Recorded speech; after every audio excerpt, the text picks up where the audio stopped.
बोले श्री प्राणनाथ प्यारे की जय, श्री सद्गुरु महाराज की, सद्गुरु श्री रामचंद्र जी महाराज की जय। तीनों तेरे नाम की सर्व सुंदर साथी, श्री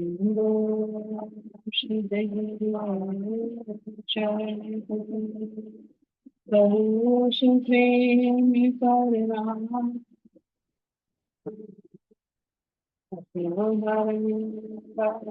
करण श्री देवचंद्र जी,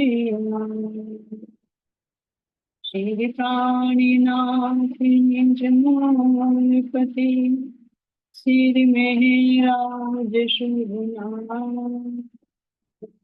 तेज घोरिशम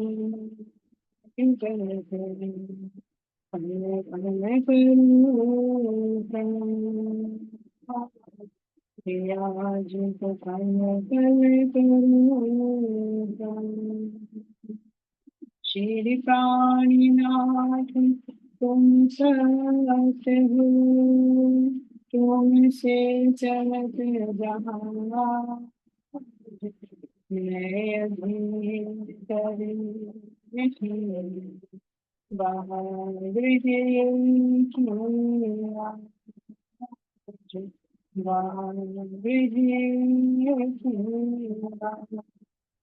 मेरे शिकानों प्यारे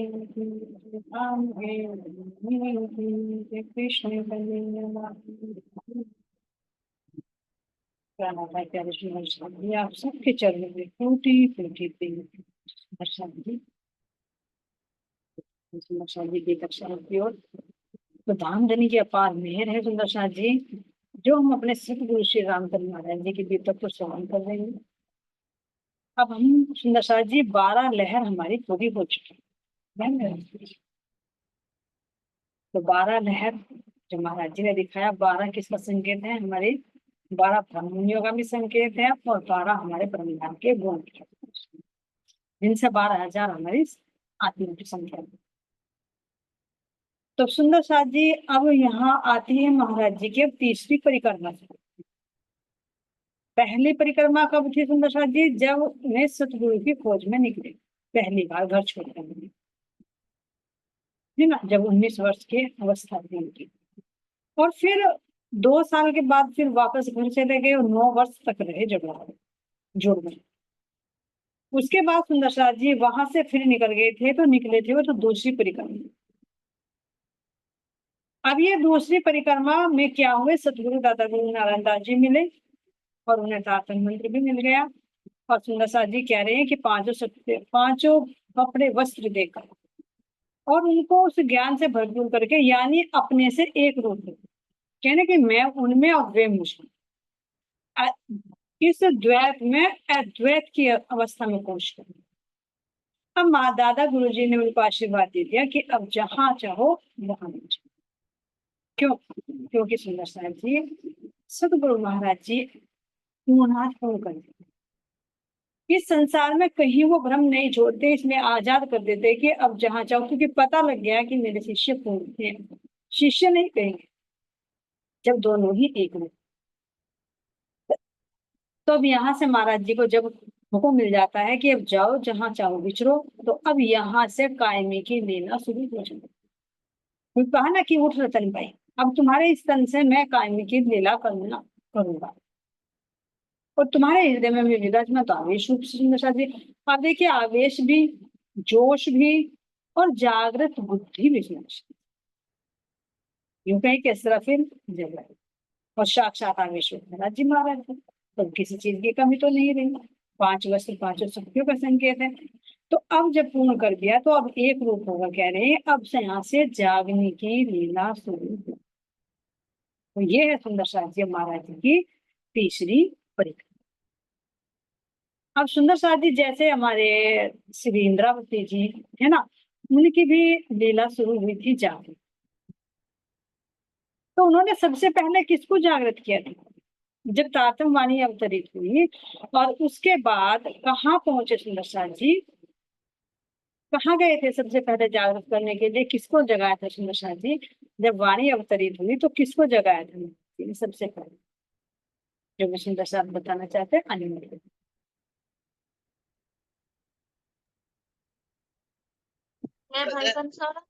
जयराम भाई कंसारा, बिल्कुल दीपन है ना, तो जयराम भाई कंसारा को सबसे पहले जागृत। अब वही घटना यहाँ पर आती है। यहाँ किस सुंदर साथ को जागृत करते हैं, कैसे कैसे जागृत करते हैं, कैसे उसको माया से छुड़ाते हैं, अब वो सब करते हैं सुंदर साथ जी। तो सर्वप्रथम अब जा तीसरी परिक्रमा महाराज जी के यहाँ से प्राप्त। तब यहाँ कह रहे हैं तीसरी परिक्रमा, भेख भेष और आशीर्वाद के पाते ही हम बदल गए, एक विचित्र सी हालत हो गई, कह नहीं सकते क्या हो गया। भेष और आशीर्वाद, आशीर्वाद में सुंदर सा जी का बोल है कि आशीर्वाद क्या होता है सतगुरु का, उस आशीर्वाद में सतगुरु ही समाहित होते हैं। और अंदर से वो वेश भी, बाहर से भी ये पांचों वस्त्र देकर वो वेश दे दिया, और अंदर से भी अपना वेश दे दिया, अपना रूप दे दिया। वेश का मतलब रूप, अपना रूप दे दिया और एक रूप होकर उनके हृदय में विराजमान लगे। तो सतगुरु महाराज जी कह रहे हैं कि दादा गुरु जी से आशीर्वाद और उनका भेष पाते ही हम बदल गए। कैसे बदल गए सुंदर साथ जी? यानी मैं ना रही, मेरे सतगुरु, मेरे परमात्मा। सुंदर साथ जी आता ना एक दोहा भी कि जब मैं था तो हरि नहीं, जब हरि है तो मैं। अब यहाँ पर कौन है? दोनों एक रूप हो चुके। तुम कह रहे एक विचित्र सी हालत हो गई, कह नहीं सकते क्या हो गई। एक विचित्र संसार की अवस्था से, संसार की स्थिति से देखेंगे तो बिल्कुल अलग हटकर अवस्था।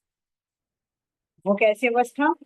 कुछ ज्वार भाटे अंदर से उठने लगे तरंगों के, और खेल के खेल ख्यालों के रंगों और उमंगों के। कुछ ज्वार भाटे, जैसे सुंदर शाह जी यहाँ होता है ना समुद्र, तो समुद्र में ज्वार और भाटा आता है। वो किसका आते हैं? जैसे चंद्रमा होता है, उसकी जो ग्रेविटी होती है उसके कारण पूर्णिमा पर अधिक होता है, क्योंकि पूर्णिमा पर पूर्ण चंद्रमा होता है। तो जल का स्तर एक बार बढ़ता है और एक बार घटता है, उसको कहते हैं ज्वार। इसी तरह से महाराज जी कह रहे कि मेरे अब हृदय रूपी समुद्र में इतने विचार उठने लगे, उठते और दब जाते, कभी उठते कभी दब जाते। ऐसे ज्वार भाटे अंदर से उठने लगे, उनके तरंगों के, खेल के खेल ख्यालों के, खेल के खेल ख्यालों के। पीछे पता चल गया था ना महाराज जी को, जब वो कहा कि मेरे अंदर वो जोश प्रविष्ट हुआ, मुझे ऐसा लगा कि जैसे करोड़ों सूर्य का प्रकाश मेरे अंदर समाहित हो रहा है, तो उसके आते ही बाहर का अंधकार सारा छट गया, अगला पिछला सब कुछ नजर आया।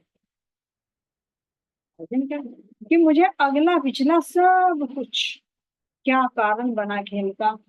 सबसे पहले ब्रज में आए, कौन सी लीलाएं की, फिर रास में आए, फिर जागनी के ब्रह्मांड में, तो कह रहे सब कुछ मुझे पूर्ण दृष्टि गोचर होने लगा। तब खेल के खेल ख्याल हो। तो आगे ना एक हमारे कीर्तन ग्रंथ में भी आता है, खेल के मोहरे और खेल में एक तो खेल है ही, कौन सा खेल? ये सुनिए, खेल है सुनिए। इस खेल में हम अगर दृष्टा बनकर देखें तो ये आनंद देती है, लेकिन जब हम इसमें जीव भाव में हो जाते हैं, जीव अवस्था को प्राप्त हो जाते हैं, तो हम इसको ये लगता है कि मेरे साथ हो रहा है, तो मैं क्या होता हूँ, वो मेरा। ये भेद है समझ। लेकिन महामती जब जागृत बुद्धि आ जाती है, दुख में सुख लेवत महामती।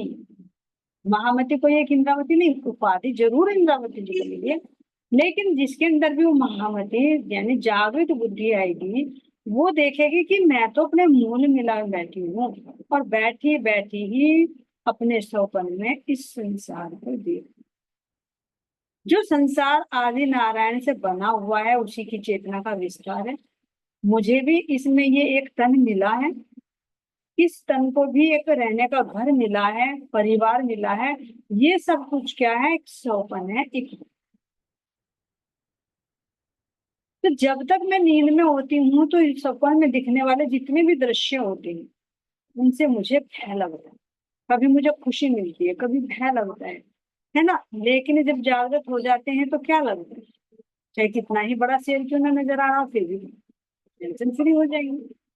तो ये जागृति होने पर, तो जब महामति यानी जागृत बुद्धि आ जाती है, आत्म जागृत हो जाती है, तो तब इस खेल में भी सुख लेने लगती है। कैसे? दृष्टि, ये अवस्था है समझ, सब ले सकते हैं इसमें। केवल ब्रह्मात्माओं के लिए तो आप बनाइए खेल, लेकिन वैकुंठ में पहुंचने वाला जो जीव होता है ना, जिसको हम जीव सृष्टि कहते हैं, जो विष्णु के अंश से बना हुआ होता है, वो जब वैकुंठ तक पहुंचता है तो वो भी दृष्टा भाव में आ जाता है। देखा ना, कहा जाता है कि यहाँ के जो संत महात्मा होते हैं उनके अंदर सम दृष्टि होती है, दुख में सुख में सम है। तो जब यहाँ वैकुंठ के राह तक भी ये गुण अपनाने पड़ते हैं, तो ब्रह्म सृष्टि को तो कितना उच्च पद है।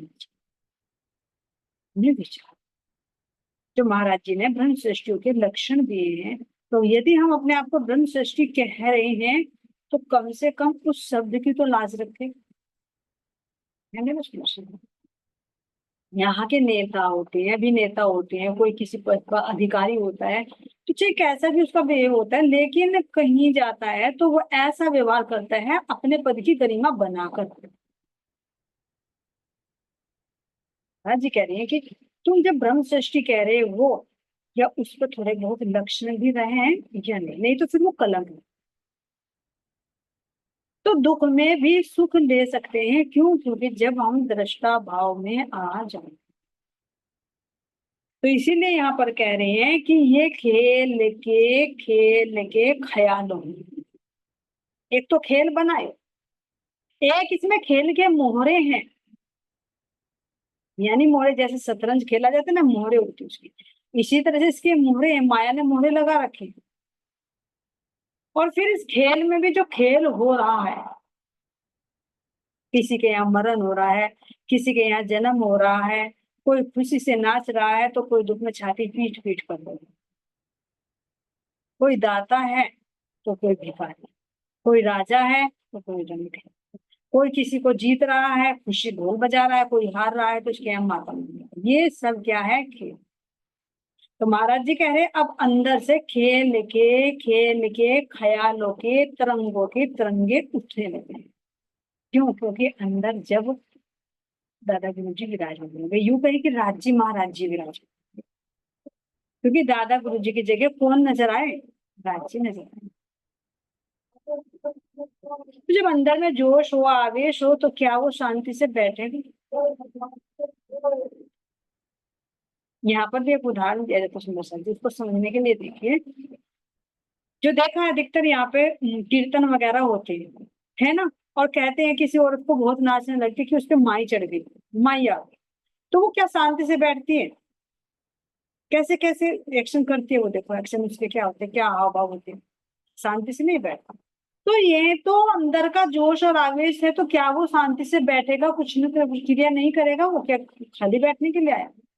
यहाँ पर भी अगर किसी तन के अंदर कोई चेतना डल जाए तो वो भी शांति से नहीं बैठता, वो भी कुछ ना कुछ एक्टिविटी करता है।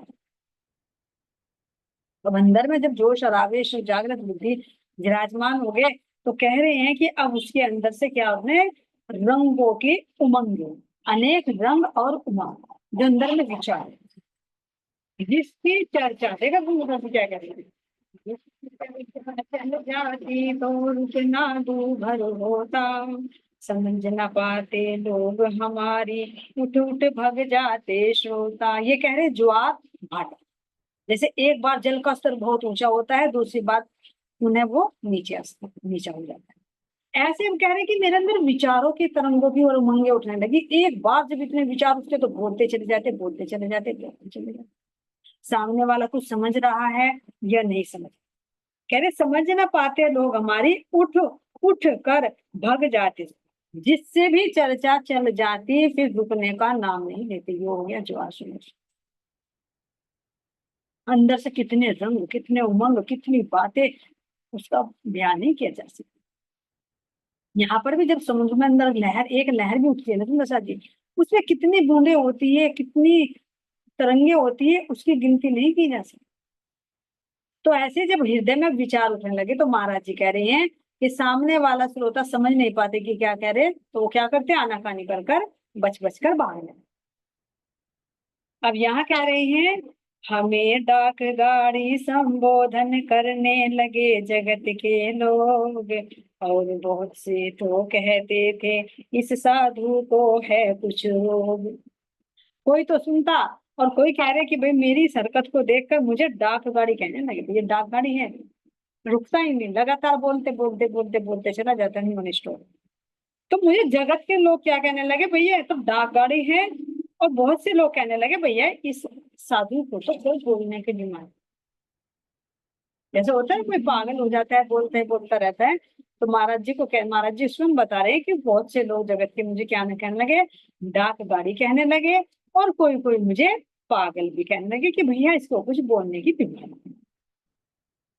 और कह रहे हैं अब, मौन अगर है तो ऐसे है जैसे हो मोनी बाबा, बोले तो ऐसे बोले जो विश्व विजय बीड़ा चाबा। कह रहे कि अगर मौन हो जाता, जैसे ना बाटा नीचे शांत हो जाता है बिल्कुल शांत। तो अगर शांत हो जाता तो ऐसा शांत हो जाता जैसे कि मौनी बाबा होते हैं, यानी जो मौन व्रत धारण कर लेते, एक भी शब्द मुख से नहीं।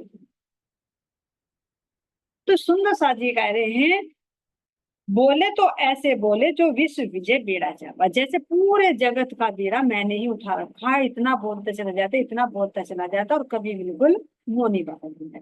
अंदर से ये है ज्वार भाटा उठना विचार।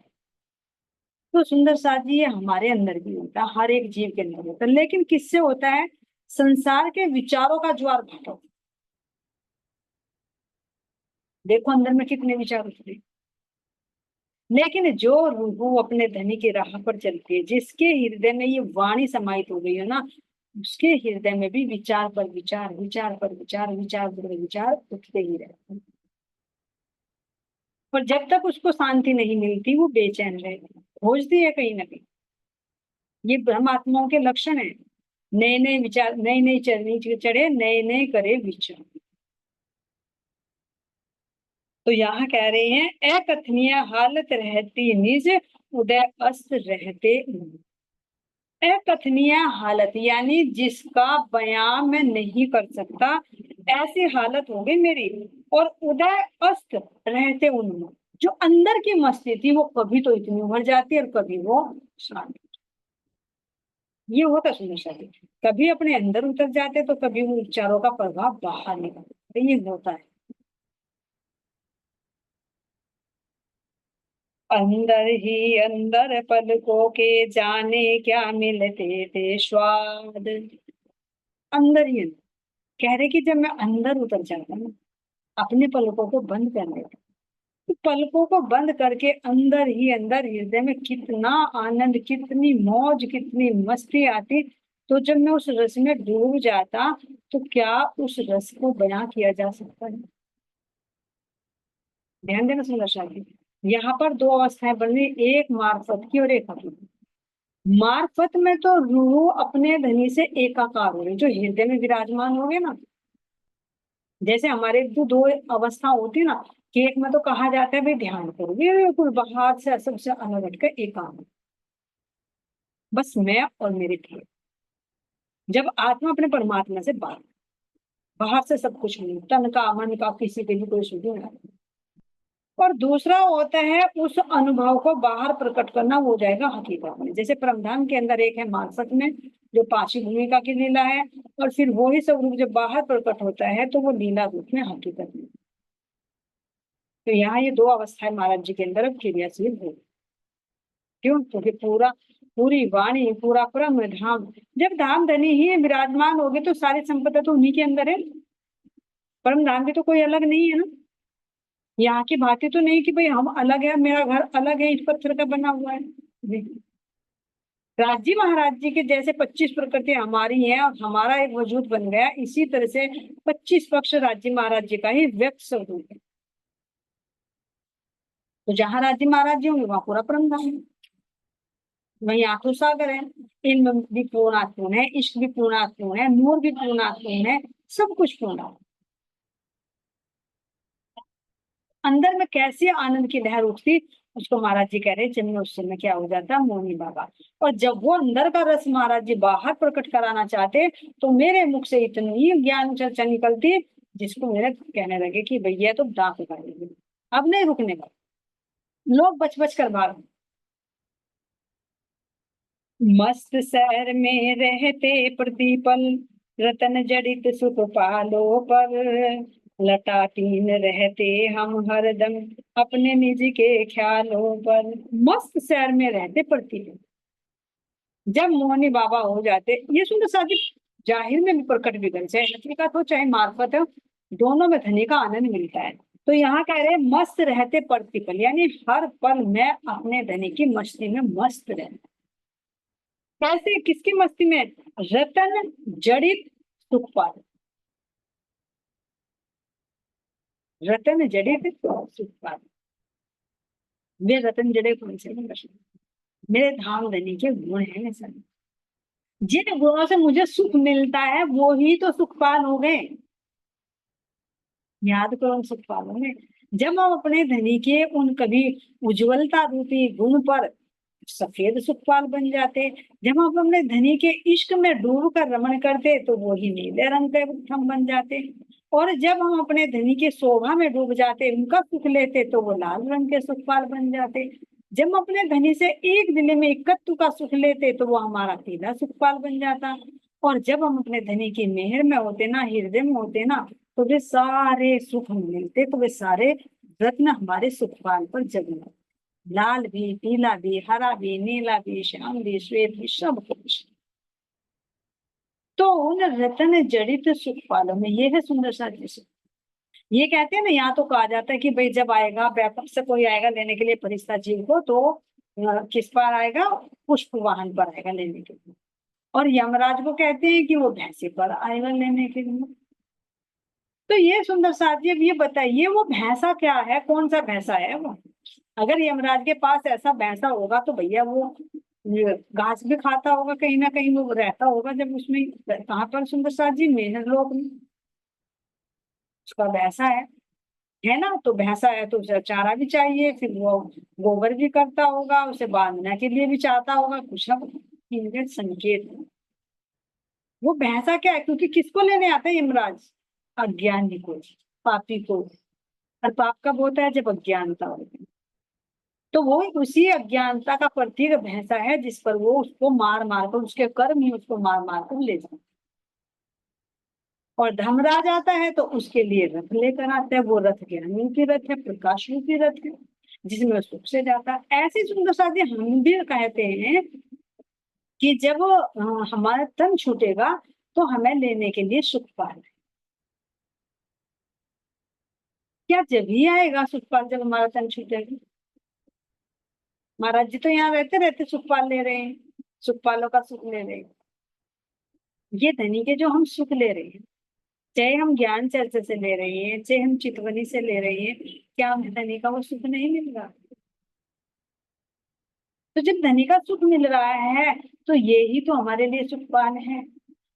जीते जी मारिए आपको शब्द करे रे पुकार, और जो ना मरेंगे मोमिन तो क्या मरेंगे मुनाफिक।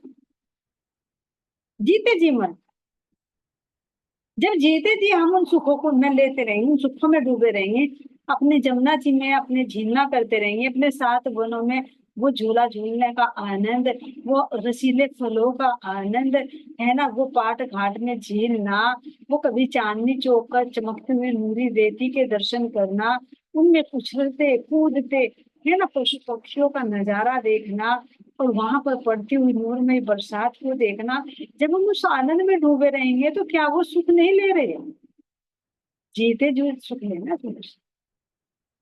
और फिर सूरता उसी पर ही बैठकर जा रही है। जब तन से प्राण छूटेंगे ना, तो तब भी रूह उसी सुख में बैठी रहेगी, यहाँ के दुख में, अखंड सुख में। ऐसा सुख पाले जो कभी खंडित नहीं होगा, टूटेगा नहीं। और अगर अज्ञानी जीव है तो वो यहाँ के दुख और सुख में फंसता है। किसी के अंदर सुख की कामना रह जाती है तो किसी के अंदर दुख की कामना रह जाती है, वो फिर इसी आवागमन में फंसता है। लेकिन रूह की ये विशेषता है प्रसाद जी कि वो अपने धन के उन सुखों में बैठ कर रमण करती है, जीवन भर रमण करती है, और आखिर में भी उन्हीं सुखों को लेकर वो जाती है। जैसे हमारी अब रतन भाई जी कह रही है कि मैं क्या कर रही हूँ, रतन जड़ित सुख पालों पर उनकी मस्ती में मस्त होकर मैं सैर कर रही हूँ। ये है सुंदर सा जी अंदर में तो, अंदर में धन के सुखों का रस करना, वो सुख पाल पर सैर करना। ये ना सोच कि कोई अलग से सुख पा, अंदर में ही सुख पा। जब दुख में सुख ले रहे हैं तो क्या सुखपाल नहीं है? जिन सुखों से हमारा पालन हो रहा है, पोषण हो रहा है, मेरे धन के लटापीन रहते हैं हरदम अपने निज ख्यालों में। हम अपने निज ख्यालों में, निज ख्याल कौन सुंदर सा जी, कैसे हम अपने परम धाम में विदाई करते हुए अपने निज सुख, उनके ख्याल, उनकी याद। तभी तो महामती जी कह रहे हैं कि यही अपना खजाना है, अपने परम धाम के 25 पक्ष हमारी निधि है, इसको संभाल कर अपना निज दिन इसमें रमन करना, अपने धनी के अंगों का निज दिन सुख लेना है। कैसे मेरे प्रियतम के रसीले नेत्र है, कैसे सुंदर सिंगाड़े जैसी नासिका है, कैसे मेरे धन के अधर हैं जो लालिमा से भरपूर है, कैसे वो नासिका में लटकता हुआ केशर, कैसे अधरों के नीचे आई हुई वो गहराई, तो मेरे धाम धनी की आरती सुंदर कपूर, ये गले में वक्ष स्थल पर लटकते हुए हाथ, उनके अंगों का सुख, या अपने प्रियतम के साथ झूमने का सुख, या भट पीपल की चौकी में झूला झूलने का सुख, कभी नूर बाग में नूर का आभास करना, तो कभी फूल बाग की सुगंधी में डूब जाना, कभी उन नहरों में झीलते झीलते जल के जीवों से वो क्रीड़ा करना, धन से एक रूप हो जाना। क्या वे सुख हमें वृंदावन में नहीं लेकर जा रहे?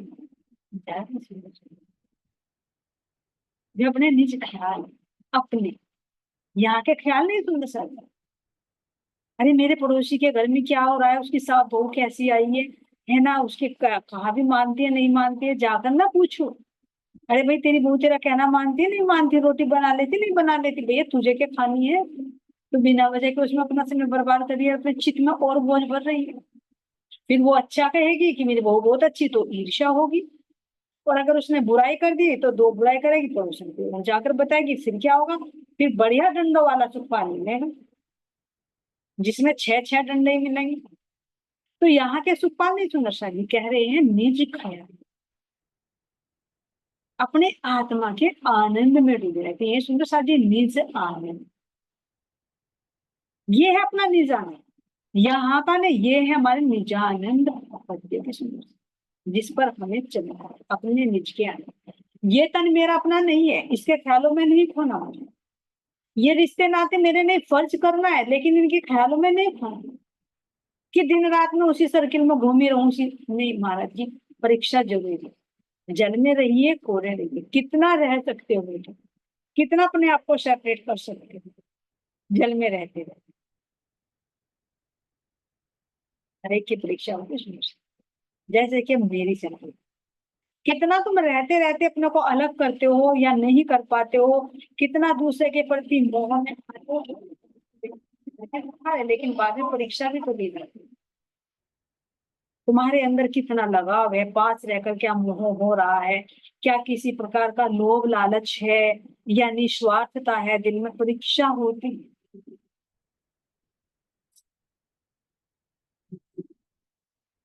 या तुम फिर अपने निज आनंद में, ये दृष्टा बनकर देख कर रहे हो। तो यह सुंदर साथ जी, महाराज जी कैसे अपने निज ख्यालों में डूबे हैं, तो हमें भी अपने उन ख्यालों में रहना, अपने निज के आनंद को ही प्राप्त करना। तो कह रहे हैं यहाँ पर, सरवण बंद से थे बाहर से, आंख बंद थी चमड़े की, पग पहियों से वो माँ करते, भार लिए तन छकड़े की। श्रवण बंद रहते बाहर से, नारद जी कह रहे कि मेरे कान ना बाहर से बंद रहते थे। कैसे बंद? बाहर का किसी की कुछ बात नहीं सुनाई, कान बाहर से कैसे बंद रखोगे? सुंदर सा। सुनी हुई कब सुनते हैं हमारे कान? विचार। हमारे कान कब सुनते हैं? जब हमारा मन सुनता, तब कान सुनते हैं। यदि हमारा मन कहीं और है तो बाहर से कोई आवाज भी लगा रहा, कुछ कह भी रहा, तो तुम बाद में पूछोगे क्या कह रहे थे, मेरा ध्यान नहीं था। तो इसका मतलब तो कानों ने नहीं सुना।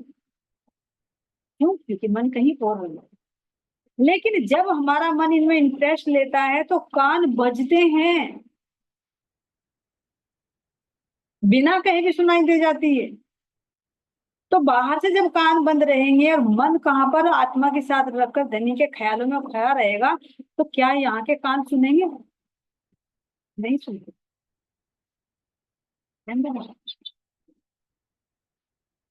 और अगर सुन भी रहे हैं तो तुम उसको कैसे पलटा मार दो? अभी की बात थी, मैं बीतक को लेकर बैठी, थोड़ा सा सामने ही बैठकर वहीं बैठकर कुछ और टॉपिक चल गया, अब सब जा रहे हैं तो फंस गई माया में, भैया कैसे किया जाए, उसमें उचित नहीं है। फिर उसी में से पॉइंट ऐसा पकड़ा जिसके में लायक थे, उसी पॉइंट को छोड़ा, लग गए नहीं। इससे पहले माया हमें लूटे तो हम लूट लेना युक्ति लगा कर। उनकी रुचिता बात और अपनी वाणी से संबंधित बात करो ताकि उनको भी इंटरेस्ट आए।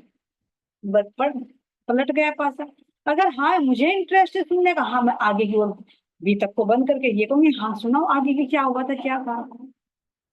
तो ट्रिक भी महाराज जी ने समझी थी, कैसे बच सकते हो जल में रहते रहते, कैसे पूरे रह सकते, तुम उसको कैसे अपने रंग में रंग सकते हो। ये है सुंदर सा। माया में रहकर माया से बचकर रहकर। तो जब हमारा मन, हमारी सूरता, हमारी वृत्ति निज ख्यालों में अपने परमधाम में रमण करती रहेगी ना, तो यहाँ के कान सुनते हुए भी नहीं सुनेंगे। ये 100% और सबका प्रैक्टिकल होगा। नहीं तो कान हर एक बात क्यों नहीं सुन देते? क्योंकि कह देते भाई मेरा मन कहीं और था, मेरा ध्यान, ध्यान का मतलब मेरा ध्यान कहीं और था, मैंने सुना नहीं। कान तो तब भी थे ना, क्यों नहीं सुना? क्योंकि मन नहीं।